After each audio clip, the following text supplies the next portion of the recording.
الحمدللہ رب العالمین والعاقبۃ للمتقین والصلاۃ والسلام علی رسولہ الکریم اما بعد ناظرین اکرام السلام علیکم۔ سیرت رسول صلی اللہ علیہ وسلم کی تیسری ویڈیو کے ساتھ حاضر ہوں۔ حضرت عبد المطلب نے آپ کی پیدائش کے 7ویں دن اس خوشی میں قربانی کی اور تمام قریش کو دعوت دی۔ ابتدائی بعد ولادت 7 روز تک صوبیہ نے جو ابو لہب بن عبد المطلب کی آزاد کردہ لونڈی تھی رسول اللہ صلی اللہ علیہ وسلم کو دودھ پلایا۔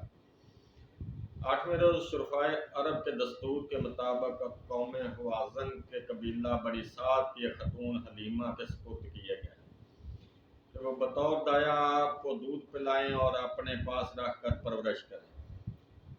حلیمہ سعدیہ سال میں 2 مرتبہ یعنی ہر 6 مہینے بعد آپ کو مکہ میں لا کر آپ کی والدہ حضرت آمنہ اور آپ کے دادا حضرت عبد المطلب کو دکھا جاتی تھی۔ پھر آپ کی والدہ حضرت آمنہ نے آپ کو اپنے پاس مکہ میں رکھ لیا۔ 2 برس کے بعد جب کہ آپ کی عمر 6 سال تھی تو آپ کی والدہ آپ کو ہمراہ لے کر اپنے عزیز و اقارب سے ملنے مدینہ منورہ کی طرف تشریف لے گئے۔ واپسی کے وقت مقام ابوا میں پہنچ کر حالت مسافری میں حضرت بی بی آمنہ کا انتقال ہو گیا اور آپ کی پرورش و نگرانی کا کام آپ کے دادا حضرت عبد المطلب نے اپنے ذمہ لے لیا۔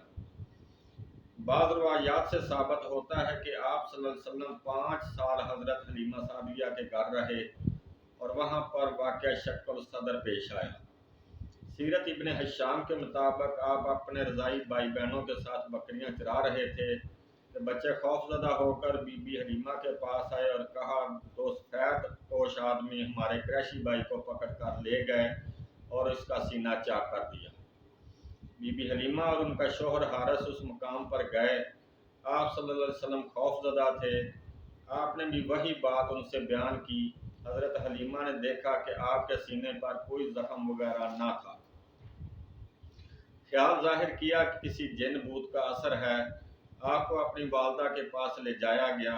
حضرت آمنہ نے سارا واقعہ سنا تو کہا فکر کی کوئی بات نہیں، میرا بیٹا عظیم الشان مرتبہ پانے والا ہے، اللہ تعالیٰ اس کی حفاظت کرے گا۔ صحیح مسلم میں روایت ہے ایک روز آپ صلی اللہ علیہ وسلم مکہ میں لڑکوں کے ساتھ کھیل رہے تھے۔